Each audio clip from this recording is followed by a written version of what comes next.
आखिर एक राजकुमारी का क्यों हुआ था एक गधे के साथ विवाह।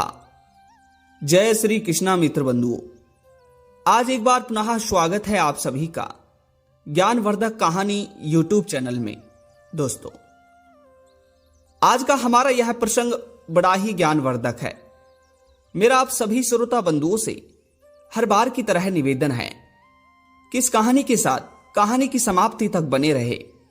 दोस्तों, आज इस कहानी में हम जानेंगे कि आखिर एक राजकुमारी का एक गधे के साथ विवाह क्यों हुआ था। दोस्तों, यह कहानी विक्रमादित्य के काल की है। मेरा आप सभी से निवेदन है कि इस कहानी को कहानी के अंत तक देखते रहे। आइए, आप सभी का ज्यादा समय ना लेते हुए आज की इस कहानी को शुरू करते हैं। दोस्तों, एक बार भगवान इंद्र के दरबार में कई सारी नर्तिकाएं नृत्य कर रही थी।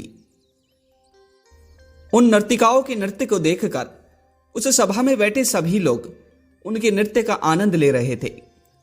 तभी भगवान इंद्र के देव में उपस्थित एक प्रोचन नामक गंधर्व एक नर्तिका को देखकर उसे छूने की चाह करता है। अब जैसे ही इस बात का पता भगवान इंद्रदेव को लगता है तो भगवान इंद्रदेव क्रोधित होकर उस प्रोचन नामक गंधर्व को श्राप दे देते हैं। भगवान इंद्रदेव उस प्रोचन नामक गंधर्व से कहते हैं कि जाओ, तुम्हारी इस गलती का भोग अब तुम्हें धरती लोक पर ही भोगना है। मैं तुम्हें श्राप देता हूं कि धरती लोक पर जाकर तुम्हें एक गधे का रूप मिलेगा और अब तुम अपना बाकी का जीवन धरती लोक पर एक गधे के शरीर को धारण कर कर ही जियोगे। श्रोताओं, अब भगवान इंद्र के इस श्राप को पाकर प्रोचन नामक गंधर्व बहुत दुखी हो जाता है और भगवान इंद्र देव के सामने अपने कांपते हुए पैरों से लड़खड़ाते हुए कहता है, हे प्रभु, आखिर मेरी गलती ही क्या थी? मैंने तो बस इस नर्तिका के नृत्य को देखकर इसे छुआ है और आपने मेरी इस छोटी सी गलती के कारण मुझे इतना बड़ा श्राप दे दिया। हे प्रभु, अब इस बात का मुझे भली भांति पता है कि आपके मुंह से जो निकल गया वह सो सत्य है, परंतु प्रभु, अब आप ही मुझे बताइए, आखिर मुझे इस श्राप से मुक्ति किस प्रकार से मिलेगी? क्या मुझे धरती लोक पर इसी प्रकार एक गधे के भेष में धारण कर कर रहना होगा? श्रोताओं, अब प्रोचन नामक उस गंधर्व की इस बात को सुनकर भगवान इंद्रदेव थोड़ा शांत हो जाते हैं। तभी भगवान इंद्रदेव उस प्रोचन नामक गंधर्व से कहते हैं कि हे गंधर्व, अगर वास्तव में तुम्हें अपने इस श्राप से मुक्ति चाहिए तो तुम्हें धरती लोक पर जाकर एक राजकुमारी से विवाह करना है और राजकुमारी से विवाह करने के बाद में जब कुछ महीनों या वर्षों के बाद उसे एक पुत्र की प्राप्ति होगी और उस पुत्र को अपनी गोद में लेकर ही तुम्हारे इस गधे रूपी शरीर से तुम्हें मुक्ति मिलेगी। श्रोताओं, अब भगवान इंद्र की इस बात को सुनकर प्रोचन नामक गंधर्व अपने दुखी मन को शांत कर लेता है। श्रोताओं, अब थोड़ी ही देर बाद प्रोचन नामक गंधर्व स्वर्गलोक से धरती लोक पर पहुंच जाता है। अब धरती लोक पर पहुंचकर प्रोचन नामक गंधर्व एक जंगल में चला जाता है। जंगल में काफी दिनों तक इधर उधर घूमता रहता है। उसे कहीं भी कोई गांव नहीं दिखाई देता है। एक दिन गधे के भेष में, गधे के शरीर में प्रोचन नामक गंधर्व एक हरे भरे खेत में घास चर रहा था। तभी एक कुम्हार अपने उस खेत में अपने गधों के लिए चारा काटने के लिए आ रहा था। वह कुम्हार देखता है कि उसके खेत में एक गधा उसके खेत में चारा चर रहा है। यह देखकर वह कुम्हार इधर उधर देखता है, क्या कहीं इसे कोई चराने तो नहीं आया? श्रोताओं, यह देखकर फिर कुम्हार सोचता है कि मुझे लगता है कि ये गधा बिन मालिक का है, क्यों ना इस गधे को मैं अपने घर पर ही रख लूं, कुछ ना कुछ काम तो आएगा ही आएगा। श्रोताओं, अब यह सोचकर वह कुम्हार प्रोचन नामक उस गंधर्व को अर्थात उस गधे को अपने अन्य गधों के साथ अपने घर के पीछे बांध देता है। श्रोताओं, अब प्रोचन नामक गंधर्व का अर्थात उस गधे का वह कुम्हार ठीक तरह से ख्याल रखता है। अगर कोई भी काम पड़ता तो वह कुम्हार अपने मिट्टी के बर्तनों को उस गंधर्व पर, उस गधे पर लांद कर ही ले जाया करता था। श्रोताओं, एक दिन वह कुम्हार अपने सभी गधों को चारा डाल रहा था। अब उसके बाद में जैसे ही प्रोचन नामक उस गंधर्व का नंबर आता है और जैसे ही कुम्हार उस गधे के पास चारा डालने के लिए जाता है तो कुम्हार देखता है कि वह गधा मनुष्य की तरह भली भांति बोल रहा है। श्रोताओ, तभी प्रोचन नामक गंधर्व वह गधा उस कुम्हार से कहता है कि हे कुम्हार, इस राज्य के राजा के पास जाओ और मेरा एक संदेश लेते जाना। श्रोताओं, अब उस गधे को मनुष्य की तरह बोलते देख वह कुम्हार थोड़ा आश्चर्यचकित रह जाता है, परंतु उस गधे की बातों को ध्यान से सुनता है। तभी वह गधा कहता है कि इस राज्य के राजा के पास जाओ और महाराज से जाकर कहो कि वह अपनी बेटी का विवाह, अपनी राजकुमारी का विवाह मेरे साथ कर दे। अगर इस संदेश को तुम राजा तक पहुंचा दोगे तो मैं तुम्हें खूब सारा धन दूंगा। श्रोताओं, अब उस गधे की इस बात को सुनकर वह कुम्हार बहुत डर जाता है कि यह एक गधा है और एक गधा होकर, एक पशु होकर यह मनुष्य की तरह भली भांति बोल रहा है और यह अपने मुंह से हमारे राज्य की राजकुमारी के साथ विवाह करने के बारे में बोल रहा है। अगर इस गधे के कहने के अनुसार मैं इस बात को महाराज से जाकर बोल दूंगा तो महाराज मेरे सिर को मेरे धड़ से कलम कर देंगे। श्रोताओं, उस कुम्हार के कानों के पीछे पसीने आ जाते हैं और डर के मारे कुम्हार इस बात को अपनी पत्नी तक को नहीं बताता है। श्रोताओं, अब धीरे धीरे काफी दिन बीत जाते हैं। काफी दिन बीतने के बाद एक दिन वापस कुम्हार अपने सभी गधों के यहां एक चारे की पोट को उठाकर गधों के नजदीक लेकर जाता है। तभी वह कुम्हार अपने सभी गधों को चारा डालने लगता है। अब जैसे ही गंधर्व का नंबर आता है और गंधर्व को वह कुम्हार जब चारा डालने लगता है तो उस दिन भी वह गधा उस कुम्हार से कहता है कि हे कुम्हार भाई, मैंने तुमसे एक काम के लिए कहा था, क्या तुमने अभी तक मेरा काम नहीं किया? श्रोताओं, तभी फिर वापस वह गधा उस कुम्हार से कहता है कि महाराज के पास जाओ और मेरे विवाह के बारे में बात करो। दोस्तों, अब उस गधे की बात को सुनकर कुम्हार थोड़ा डर जाता है। उसके बाद में कुम्हार उस गधे की बात को सुनकर और उस चारे को गधे के सामने गिराकर अपनी पत्नी के पास पसीना पसीना होता हुआ जाता है। अब वह कुम्हार अपनी पत्नी के पास जाकर अपनी पत्नी को सारी सच्चाई बताता है कि हो ना हो किसी दिन यह गधा हमें मरवाकर छोड़ेगा।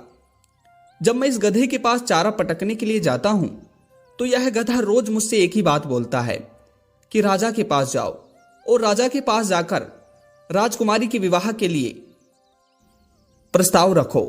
श्रोताओं, अब कुम्हार और कुम्हार की पत्नी इस बात को लेकर काफी वार्तालाप करते हैं। तभी वह कुम्हार सोचता है कि अगर मैं और दिनों तक यहां रहा तो एक ना एक दिन यह गधा मुझे मरवाकर छोड़ेगा। इससे तो अच्छा यही है कि मैं यहीं से भाग जाऊं। श्रोताओं, तभी वह कुम्हार अपने बीवी और अपने बच्चों के साथ उस गधे को वहीं छोड़कर उस राज्य को छोड़कर जाने लगता है। दोस्तों, जैसे ही कुम्हार अपनी पत्नी और बच्चों के साथ उस राज्य की समय सीमा पर पहुंचता है तो वहां पर कुम्हार को राजा के सैनिक दिखाई देते हैं। अब जैसे ही राजा के सैनिकों को वह कुम्हार अपनी बीवी बच्चों के साथ राज्य से जाता हुआ दिखाई देता है तो राजा के सैनिक कुम्हार से आकर जाने की वजह पूछते हैं। हे कुम्हार, आखिर तुम इस राज्य को छोड़कर क्यों जा रहे हो? क्या इस राज्य में तुम्हें कोई दुख है? अगर वास्तव में तुम इस राज्य को छोड़कर जा रहे हो तो तुम्हें महाराज के पास चलना होगा और महाराज के पास जाकर तुम्हें इस बात को बताना होगा कि आखिर तुम्हें क्या दुख है। श्रोताओं, अब राजा के सैनिकों को देखकर कुम्हार डर जाता है। श्रोताओं, अब राजा के सैनिक कुम्हार को महाराज के पास ले जाते हैं। महाराज के पास जैसे ही कुम्हार जाकर खड़ा होता है तो भरी सभा में महाराज को देखकर कुम्हार के पैर लड़खड़ाने लगते हैं। तभी महाराज कुम्हार से पूछते हैं कि आखिर तुम्हें हमारे राज्य में क्या दुख है, तो भला तुम हमारे इस राज्य को छोड़कर क्यों जा रहे हो। श्रोताओं, तभी कुम्हार अपनी बातों को, अपने जज्बातों को नहीं रोक पाता है और कुम्हार राजा से कहता है, महाराज, मैं इस बात को हर किसी के सामने नहीं बता सकता। अगर आप आज की सभा को समाप्त कर मुझे अकेले में वार्तालाप करें तो मैं आपको उस बात के बारे में अवश्य बताऊंगा। श्रोताओं, अब महाराज उस पूरी सभा को समाप्त कर देते हैं और सभा से सबको जाने के बाद महाराज अकेले में उस कुम्हार से पूछते हैं। तो कुम्हार महाराज से कहता है, महाराज, मेरा इस राज्य को छोड़कर जाने का कोई भी विषय नहीं है, परंतु मेरे घर में एक गधा बंधा हुआ है और वह गधा आपकी पुत्री राजकुमारी से विवाह करने की बात कहता है। आप ही बताइए, अगर मैं आपसे इस बात को बोल दूं तो क्या आप मेरा सिर नहीं काटोगे। श्रोताओं, अब उस कुम्हार की बात को सुनकर महाराज जोर जोर से हंसने लगते हैं। तभी महाराज उस कुम्हार से कहते हैं, ठीक है, तुम उस गधे को यहां लेकर आओ और उस गधे से कहो कि महाराज अपनी पुत्री का विवाह तुम्हारे साथ करना चाहते हैं। श्रोताओं, अब वह कुम्हार अपने गधे को लेने के लिए अपने घर की तरफ चला जाता है। उधर राजा सोचता है कि वास्तव में अगर यह गधा मनुष्य की तरह बोलता है तो यह कोई साधारण गधा नहीं है।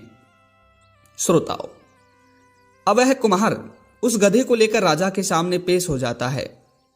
तभी महाराज गधे से कहते हैं, अगर तुम वास्तव में हमारी पुत्री से विवाह करना चाहते हो तो हमारे इस पूरे राज्य को तुम सोने को बना दो।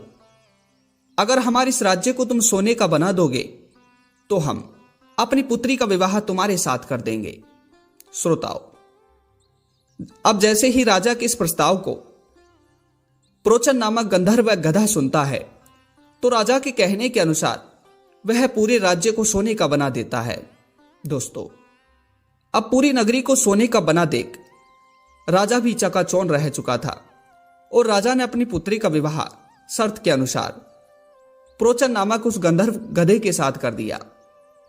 बंधुओं, अब विवाह होने के बाद वह गधा उस कुम्हार के घर अपनी राजकुमारी, अपनी पत्नी को लेकर चला जाता है।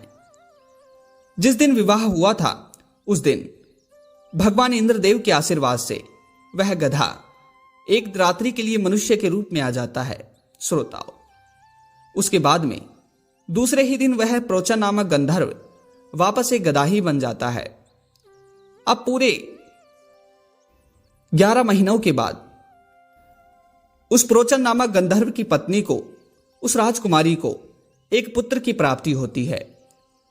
अब जैसे ही उसे पुत्र की प्राप्ति होती है तो प्रोचन नामक गंधर्व का जो श्राप था वह अब नष्ट हो चुका था। मनुष्य रूपी में आते ही उसने अपने पुत्र को गोद में लिया और पुत्र के गोद में लेते ही वह इस धरती लोक से मोक्ष को पा चुका था। श्रोताओं, उसके बाद में प्रोचन नामक गंधर्व अपनी पत्नी से कहता है, प्रिय, अब मेरा यहां से विदा लेने का, जाने का समय आ चुका है, क्योंकि मैं भगवान इंद्रदेव के श्राप के कारण ही इस गधे रूपी शरीर को प्राप्त किया हूं और अब मुझे यहां से जाना होगा। श्रोताओं, अब अपनी पत्नी से आज्ञा पाकर प्रोचन नामक गंधर्व धरती लोक को छोड़कर इंद्र को चले जाते हैं। श्रोताओं, ये प्रेरणादायक कहानी राजा विक्रमादित्य के काल की है। प्रोचन नामक गंधर्व के जाने के बाद उनका जो पुत्र था वही राजा विक्रमादित्य के नाम से जाना जाता है। श्रोताओं, ये कहानी आप सभी को कैसी लगी कमेंट बॉक्स के माध्यम से अवश्य बताइएगा और हमारे चैनल को सब्सक्राइब नहीं किया तो हमारी इस मेहनत के लिए चैनल को सब्सक्राइब अवश्य करें। श्रोताओं, ऐसी ही ज्ञानवर्धक कहानियां सुनने के लिए हमारी इस वीडियो को लाइक कर अपने दोस्तों तक शेयर करें। जय श्री कृष्णा, राधे राधे।